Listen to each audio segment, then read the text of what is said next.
반갑습니다. 이원주 세무사입니다. 이번 시간에는 재고자산에 대해서 말씀을 드리겠습니다. 페이지 수로는 121페이지입니다. 121페이지 재고자산. 재고자산이 뭔지는 기본적으로 좀 상식적으로 알고 계시는 분들이 계실 겁니다. 상품, 제품 같은 거다. 그렇게 알고 계시면 맞습니다. 얻어맞는다는 소리가 아니고 옳다는 이야기입니다. 죄송합니다. 맞습니다. 맞습니다. 재고자산이란 해가지고 개념이 나옵니다. 읽고 넘어가겠습니다. 중요한 거 아닙니다. 읽고 넘어가시기 바랍니다. 재고자산이란 판매 또는 제품 생산을 위해 보유하거나 제품 생산 과정 중에 있는 자산을 말한다. 개념이 시험에 출제가 됩니다. 출제가 되는데 역시 틀린 보기로 나온 적이 별로 없어요. 거의 맞는 보기로 나오기 때문에 괜찮은 말이네. 그러면 맞는 겁니다. 그냥 읽고 지나가시기 바라고 암기하지 마시고요. 그냥 넘어가지도 마시고 복습하실 때도 한 번씩 읽고 넘어가시기 바랍니다. 재고자산에는 판매를 목적으로 구입한다. 사가지고 팔기 위해서 한다는 거죠. 상품을 말하는 겁니다. 제조한 상품, 미착품, 적성품, 토지, 제품, 반제품, 제공품 등 포함한다. 원재료와 부분품, 송어품, 송어공구, 기구, 비품 및 수선용 부분품 등의 저장품도 포함한다. 돼 있죠. 역시 한 번만 읽고 지나가시면 됩니다. 송어품도 일종의 재고자산으로 들어갈 수도 있고, 특이한 게 토지도 재고자산이 될 수가 있다는 겁니다. 토지는 일종의 유형자산인데 팔기 위해서 가지고 있는 토지가 있습니다. 그럴 때는 이제 토지를 매매하는 거를 주업종으로 하는 그런 사업이라면 토지도 재고자산이 될 수 있다는 겁니다. 밑에 구체적으로 종류가 나옵니다. 한번 보겠습니다. 이런 표가 나오죠. 상품은 판매하기 위해서 외부에서 구입한 걸 말합니다. 상품입니다. 제품은 판매하기 위해서 제조한 걸 말해요. 제조하면 제품, 사하면 상품. 외부에서 사와서 판다. 그럼 상품이고, 우리 회사에서 만들어서 제조해서 판다. 그럼 제품. 반드시 구분하시기 바랍니다. 상품, 제품은 반드시 구분할 줄 알아야 됩니다. 팔기 위해서 외부에서 사왔다. 상품. 팔기 위해서 우리가 만들었다. 제품입니다. 반제품은 자기가 제조한 중간 제품, 부분품인데요. 외부에 판매가 가능한 것이 반제품입니다. 그런데 제공품하고 구분도 하셔야 됩니다. 제공품은 반제품 제조 중에, 제품 또는 반제품 제조 중에 있는 건데, 이거 외부 판매가 안 돼요. 외부 판매, 적어두시기 바랍니다. 외부 판매 불가능. 억지로 팔면 팔 수도 있긴 하겠지만, 외부에 판매하기 위해 만들어 놓은 게 아니고, 그냥 만드는 중에 있다. 이게 제공품. 반제품은 만드는 중에 있는데, 팔 수 있다. 이게 반제품. 못 판다. 제공품. 차이 구분하시기 바라고요. 5번 원재료입니다. 원료, 재료, 부분품, 당연히 원재료로 하는 거고, 저장품은 생산 과정에 투입된 소모품이라든지 소모 공구기구 같은 거, 벤치나 드라이버 이런 것도 포함이 돼요. 이런 것도 재고자산 일종이고, 미착품은 주문을 했는데 아직 도착하지 않은 걸 말합니다. 미착품, 구입 주문 후 배송 중에 있는 상품, 원재료 등 이게 미착품, 도착하지 않은 상품 같은 거다. 그래서 미착품이라고 씁니다. 밑에 당구장 표시 있죠. 토지는 일반적으로는 유형자산에 해당하는데 판매 목적으로 부여한다면 이게 재고자산이다. 이런 이야기는 유형자산 파트에 가서 또 한번 다룰 거니까 가볍게 읽고 지나가시기 바랍니다. 지금 중요한 거는 이런 게 재고자산이다. 상품, 제품, 대표적으로 상품, 제품, 원재료 같은 거 있다. 상품, 제품 차이는 상품은 팔기 위해서 사온 거다. 제품은 팔기 위해서 우리가 제조한 거다. 만든 거다. 다음에 반제품과 제공품 차이는 반제품은 만들고 있는 건데 팔 수 있다. 판매 가능하다. 제공품은 만들고 있는 건데 판매할 수가 없다. 라는 거죠. 그 정도 구분하시고요. 밑으로 내려갑니다. 재고자산의 취득원가. 취득원가의 일반 원칙은 부대 비용, 취득하기 위해 발생하는 부대 비용을 포함시킨다는 겁니다. 저번에 한번 말씀드린 적 있죠? 운반비 같은 또는 수수료 나가는 거, 그런 거는 다 취득원가에 포함시킵니다. 예외가 딱 하나 있었죠. 수수료 포함 안 시키는 거. 단기매매증권 취득할 때 수수료는 취득원가에 포함이 안 됐죠. 그거 외에는 다 포함이 됩니다. 재고자산 취득원가는 매입가액에 매입 부대 비용을 합하고, 매입 부대 비용 무조건 합합니다. 합하고 여기에 할인, 애누리, 환출, 이거는 차감한다는 거. 그래서 이걸 순매입이라고 하는데요. 별표가 3개입니다. 이 공식입니다. 이 공식이 별표가 3개인데 암기하실 필요는 없습니다. 하다 보면 이게 저절로 머릿속에 들어와 있습니다. 어느 순간 머릿속에 들어와 있습니다. 재고자산의 취득원가는 매입가액, 이게 실제 가격이죠. 매입가액에다가 매입 부대 비용을 합한다. 운반비, 대표적으로 운반비 또는 뭐 설치비라든지 그런 거 다 합한다. 부대 비용. 거기다가 할인, 애누리, 환출은 빼줍니다. 할인이 뭐냐면 매입 비용, 외상으로 매입했을 때 매입 비용을 조기에 좀 한 달 후에 갚을게 했는데 일주일 만에 갚았다. 그러면 나머지 그 빨리 갚은 한 달 뒤에 갚을 건데 일주일 갚았으면 3주 정도에 해당하는 그 이자가 있죠. 이자 정도 할인 깎아줍니다. 깎아주는 그걸 할인이라고 해요. 애누리는 분량이 있어가지고 깎아주는 거. 환출은 반품하는 겁니다. 반품. 뭐 다 생각해보면 다 깎아주는 겁니다. 깎아주는 거니까 다 빼준다. 당연히 빼주는 거죠. 다 매입 비용에서 깎아주는 거니까 다 빼주는 거 맞습니다. 매입 부대 비용은 중요합니다. 매입 부대 비용은 운반비, 매입 수수료, 취득세, 하역비, 통관 수수료, 설치비 등등 매입과 관련해서 필수적으로 지출해야 되는 모든 비용을 말합니다. 이런 것들은 다 취득 원가에 포함을 시킨다는 거죠. 매입 부대 비용.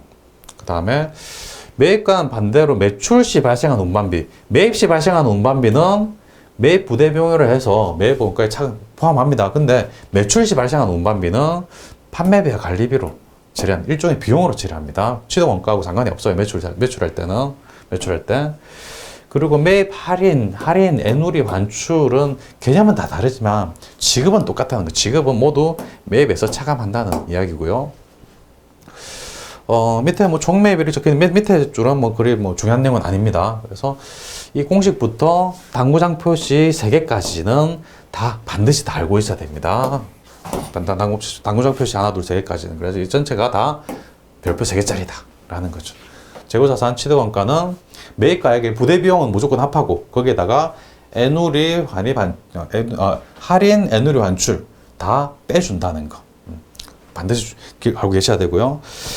다음 페이지에 문제를 보겠습니다. 회계 처리 한번 보기 전에 이거 보죠. 운반비. 매입할 때 운반비는 매입 부대 비용이기 때문에 취득원가에 포함해서 계산을 하고 매출할 때 운반비는 이거는 일종의 비용입니다. 판매비와 관리비. 그래서 뭐 상품을 샀다. 상품을 매입했다. 상품 매입할 때 운반비 10,000원이 들었다. 상품은 100,000원짜리다. 그렇다면 이 상품은 10,000원으로 기록하는 게 아니라 11만원으로 기록하는 게 아니라 이 상품 10만원으로 기록하는 게 아니라 11만원으로 기록해라. 그러죠. 운반비 10,000원을 포함해서 기록해라. 근데 매출할 때 운반비는 상품하고 상관이 없습니다. 그냥 판매비와 관리비로 처리합니다. 운반비로 처리해요. 어떻게 하냐면 밑에 분계를 보시면 또 구체적으로 가슴이 와닿습니다. 우리는 마음속으로 받아들여야 되는 거죠.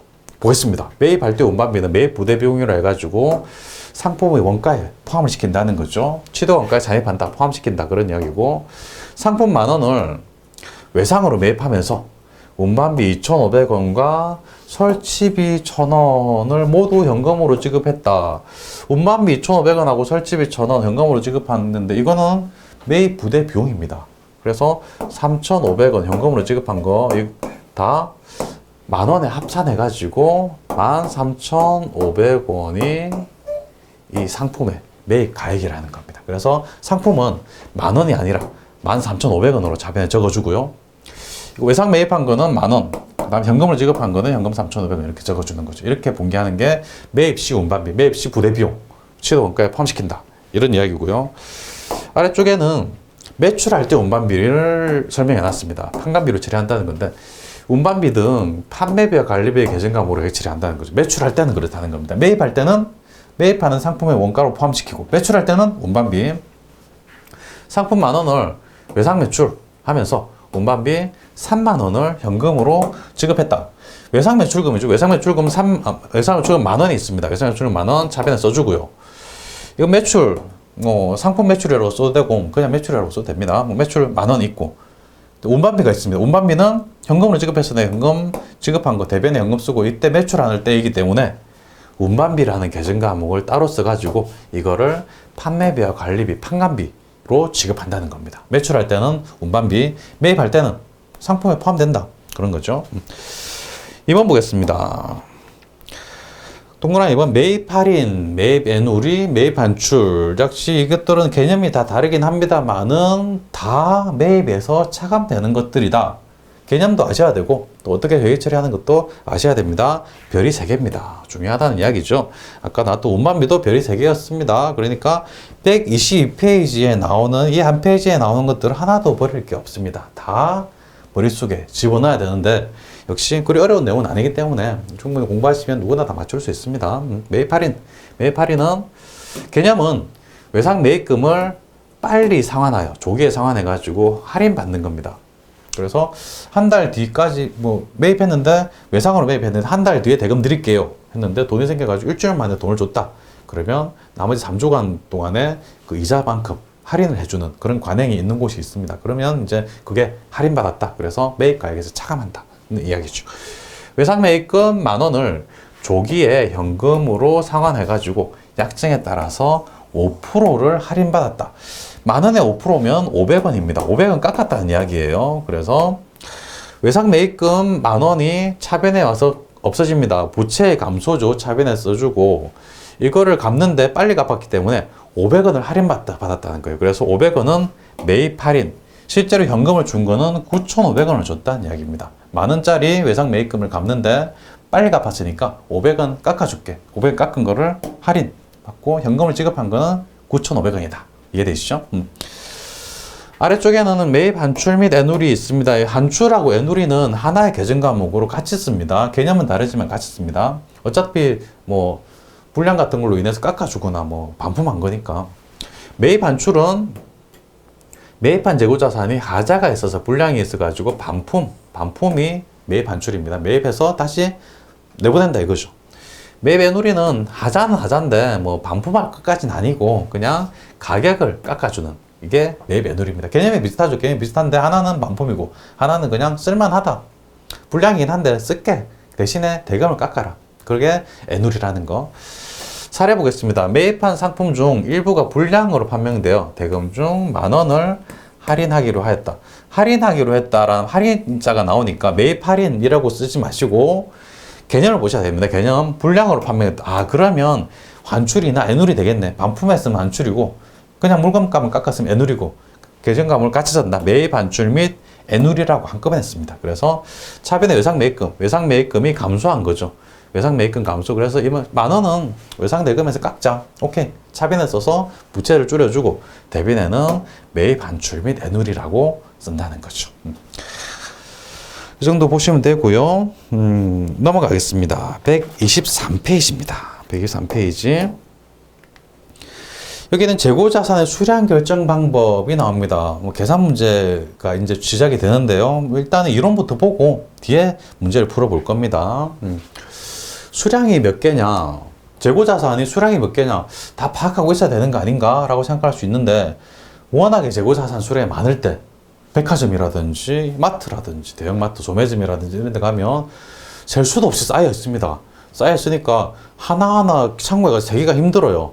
그럴 때는 이제 일정한 방법에 의해서 재고자산이 몇 개가 남아있는지 수치상으로 계산을 해낼 수가 있습니다. 기말 재고자산 수량을 파악하는 방법은 대표적으로 계속기록법, 실질재고조사법, 혼합법이 있는데요. 계속기록법하고 실질재고조사법은 두 개를 비교해서 보셔야 됩니다. 별표 하나짜리인데 시험에 잘 나오는 편이다. 그런 거죠.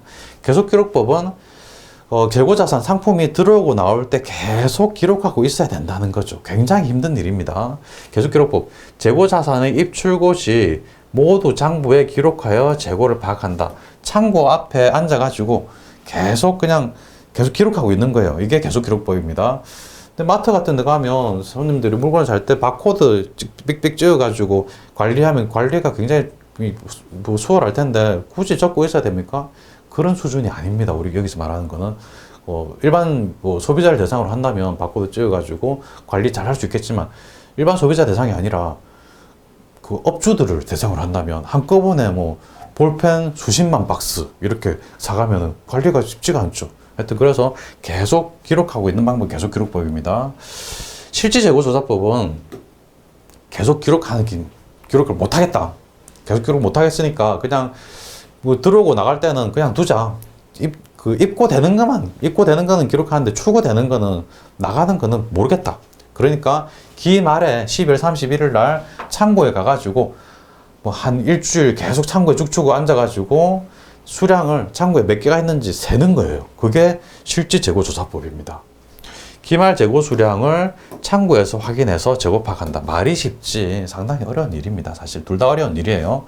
산식이 있는데요. 이 산식은 계속 기록법이다 보니 계속 입고와 출고를 계속 기록할 수 있습니다. 그래서 기초 재고에다가 매입, 입고 수량하게 매출 수량 빼가지고 기말 재고를 파악하는 이런 방법이고요.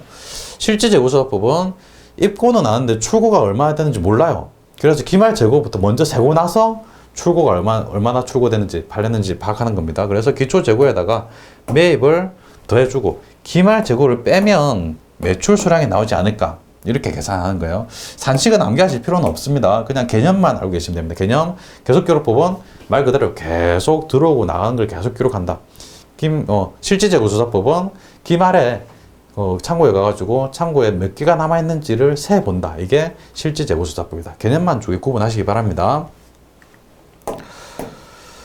혼합법이 있습니다. 계속 기록법하고 실지 재고 조사법을 둘 다 쓰는 거예요. 그러니까 계속 적기도 하고 그 다음에 기말에 창고에 가서 세보기도 하고 굉장히 정확하겠죠. 실제로 혼합법을 가장 많이 씁니다. 쓰기는.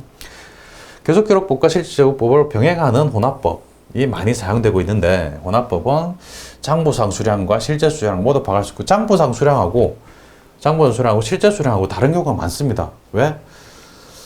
도둑만 쓸 수도 있고 또는 뭐 작은 부피가 작고 싼 거 같은 경우에는 포스트잇 한 박스 해봤자 얼마 안 해요. 그런 거는 세기가 힘들어요. 새도 오류가 많습니다. 그래서 또 그런 건 또 부피하기도 쉽고 오래 두면 곰팡이 피고 습기가 좀 차면 곰팡이 피고 그렇게 되면 실제 수량이 부족해요.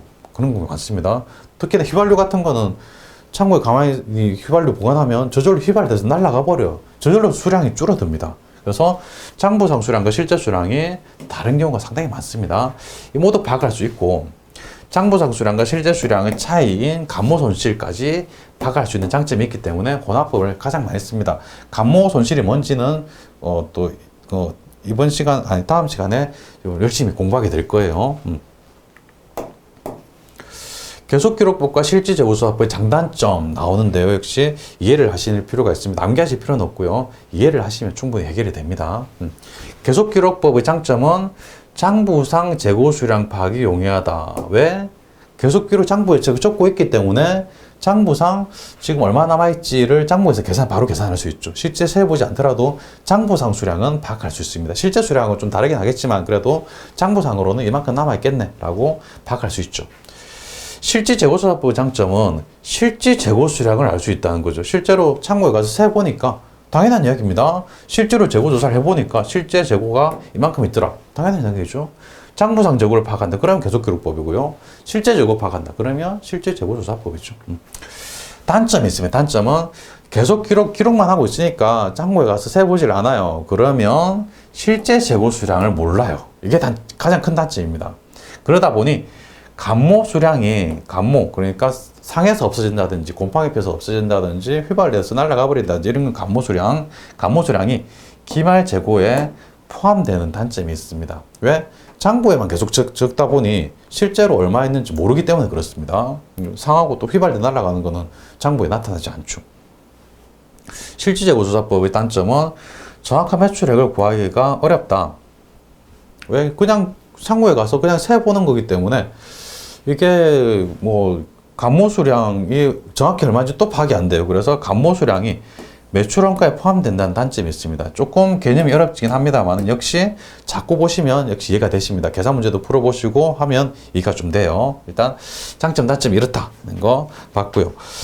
그 다음에 수량 결정 방법을 봤고요. 이번에는 단가 결정 방법입니다.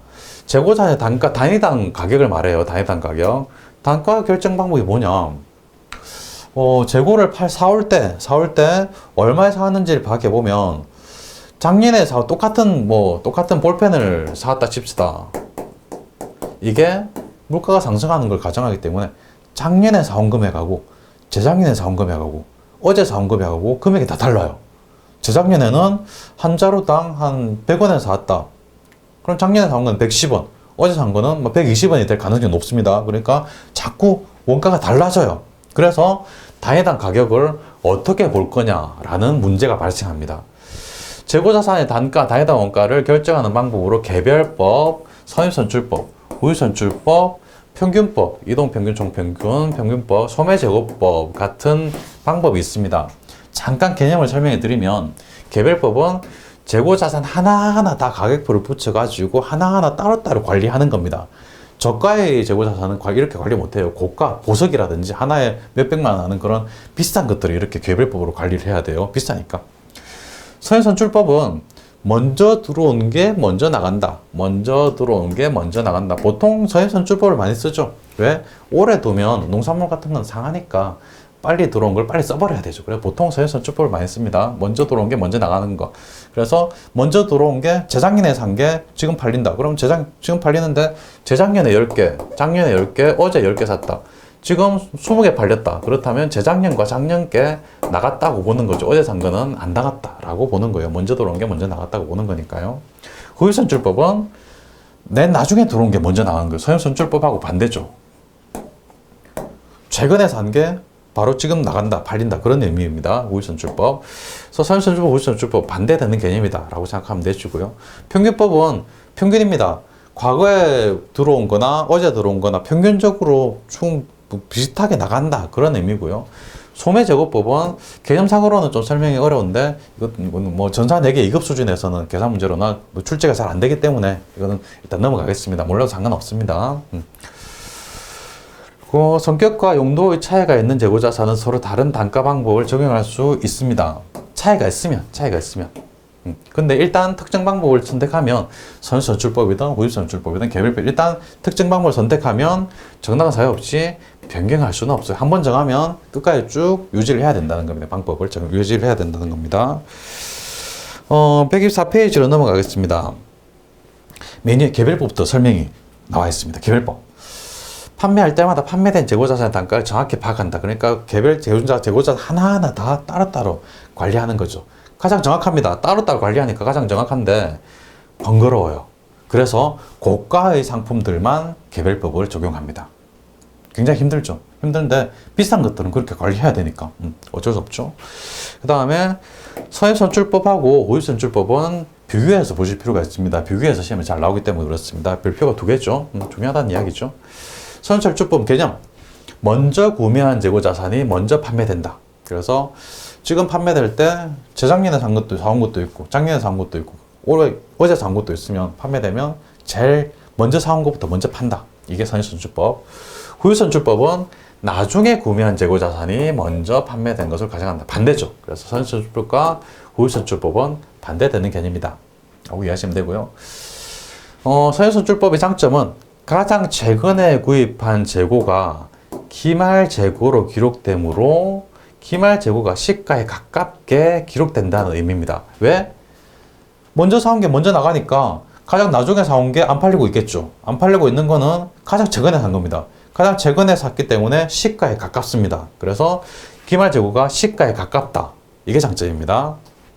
그리고 일반적인 물량의 흐름과 일치한다. 보통은 먼저 들어온 걸 먼저 팔려고 하겠죠.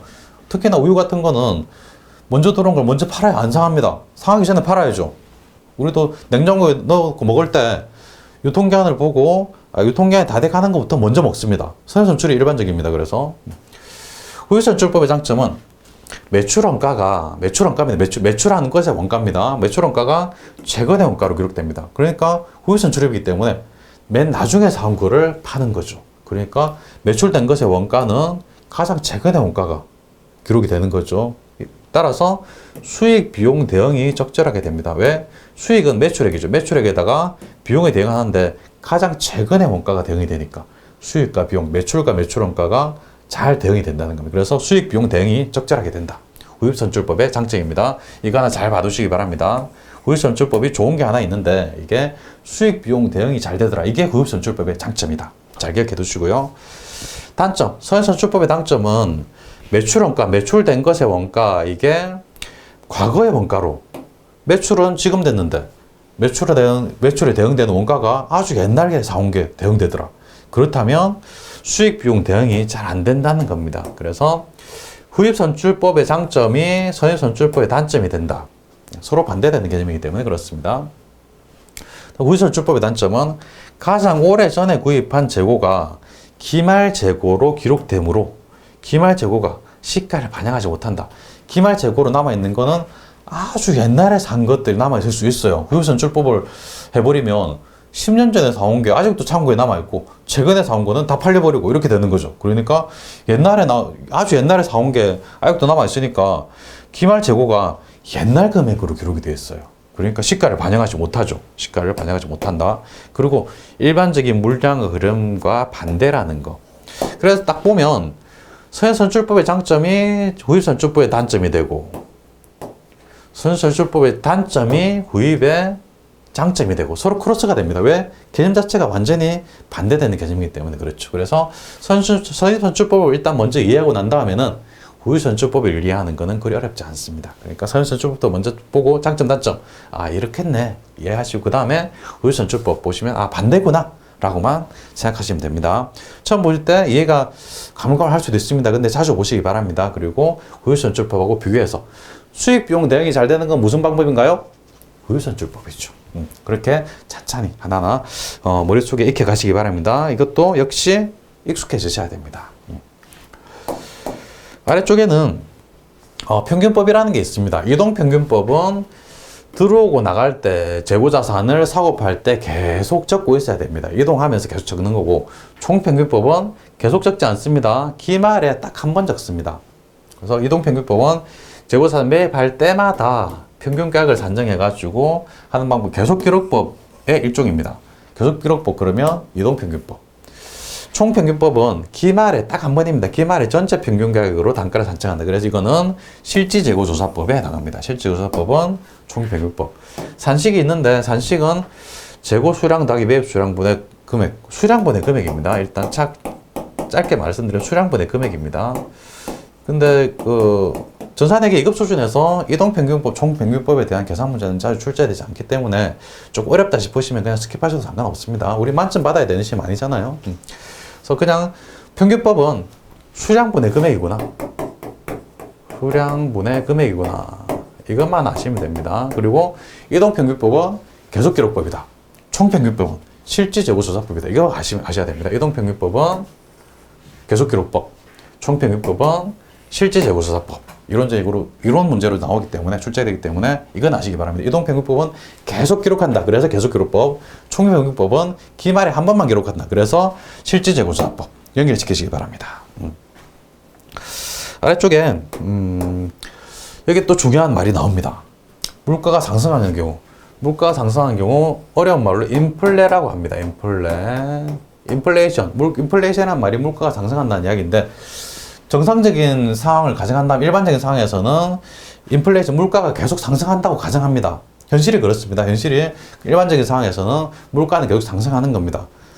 그렇죠. 똑같은 시장에 가서 똑같이 쌀 한 가마니 산다. 10년 전에 쌀값하고 20년에 쌀값하고 지금 쌀값하고 비교하면 많이 올라 있어요. 그래서 정상적인 상황에서는 가격이 오르는 게 인플레이션이 정상적인 상황입니다. 물가 상승하는 경우 원가 흐름을 가정하는 방법에 따라 기말 재고 금액과 순이익 등의 크기는 다음과 같은 수를 나타낸다 해가지고 기말 재고 금액은 선입 선출법을 가장 크게 나타냅니다. 왜? 기말 재고 금액이 가장 최근의 금액으로 적혀 있어서 그렇습니다. 먼저 들어온 게 먼저 나갔기 때문에 과거에 산 거는 다 팔렸죠. 가장 나중에 산 게 창고에 남아 있습니다. 그래서 기말 재고 금액이 가장 큽니다. 소입 선출법이 가장 작아요. 왜? 반대되는 개념이기 때문에. 중간에 평균법이 있는데 이동평균법은 선입 선출법하고 가까이 있고 총평균법은 후입 선출법과 가까이 있습니다. 그래서 선입, 이동, 총, 후입 이 선수로 기말 재고 금액이 큰 순서로 기록된다는 거. 그래서 물가 상승 시 재고 금액을 가장 크게 기록하는 방법은 뭐냐? 선입 선출법. 물가 상승 시 재고 금액을 가장 작게 기록하는 방법은 후입 선출법. 그럼 물가 하락하는 경우는 거꾸로입니다. 물가 상승 시 기말 재고와 당기순이익이 가장 크게 나타내는 것은 선입 선출법이고 매출원가가 가장 크게 나타내는 것은 후입 선출법이다라고 되어 있는데 이 문장은 이 표를 그대로 문장으로 쓰는 거고요. 만약에 물가 하락한다면 물가 한다면 반대입니다. 반대. 물가가 하락하는 경우도 가끔 시험에 출제됐습니다. 그래서 가끔 출제됐기 때문에 따로 설명을 하진 않았는데요. 출제되면 물가 상승하는 경우와 반대구나라고 생각하시면 됩니다. 물가 하락 시에는 재고 금액이 가장 큰 거는 구입선출법이죠. 물가 하락 시에는. 재고 금액이 가장 작은 건 선순출 거꾸로 되는 겁니다. 단기 순이익과 기말 재고는 항상 같이 움직입니다. 기말 재고가 크면 단기 순이익도 커요. 기말 재고가 작으면 단기 순이익도 작습니다. 그래서 기말 재고 일단 자산이죠. 자산이고 자산이 크면 이익도 크다 그렇게 생각하시면 됩니다. 재고가 크면 이익도 크다. 그래서 딱 같이 선입선출이 제일 크고 후입선출이 가장 작죠. 매출원가는 반대입니다. 매출원가는 비용이기 때문에 그렇습니다. 비용. 그 기말 재고는 자산이고 단기 순이익은 말 그대로 이익이죠. 이익과 자산은 같이 움직이고 비용은 반대로 움직여요. 그래서 매출원가는 물가 상승기 매출원가는 선입선출법이 가장 작습니다. 그래서 가장 작고 후입선출이 가장 크죠. 이 뭐가 크고 뭐가 작은지 반드시 기억하시기 바랍니다. 물가 상승하는 경우 재고 자산이 가장 큰 방법은 선입선출, 가장 작은 방법은 후입선출. 물가 상승 시 단기 순이익이 가장 큰 거는 선입선출, 단기 순이익이 가장 작은 거는 후입선출. 물가 상승 시 매출원가가 가장 큰 거는 후입선출이죠. 매출원가가 가장 작은 거는 선입선출. 이런 식으로 천천히 한번 머릿속에 되뇌어 보시기 바랍니다. 중요한 내용입니다. 다음 페이지에 소매제고법이 나옵니다.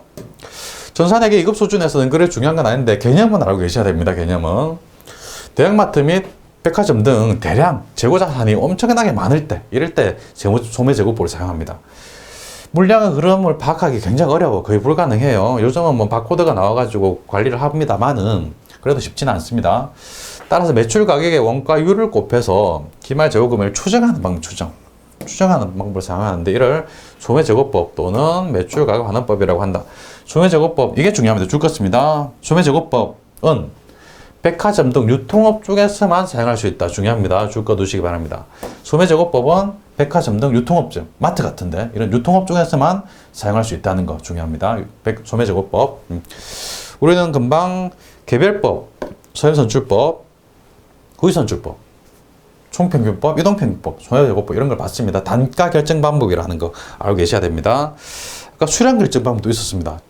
잠깐 머릿속에 왔다 갔다 하죠. 수량 결정 방법은 뭐였나요? 수량 결정 방법, 교속기록법 또는 실질재고조사법, 혼합법도 있었죠. 그런 것들은 수량 결정 방법이고 우리가 금방 했던 선입선출, 후입선출 이런 거는 단가 결정 방법이라는 거. 헷갈리기 쉽습니다. 그래서 밑에 정리를 해놨습니다.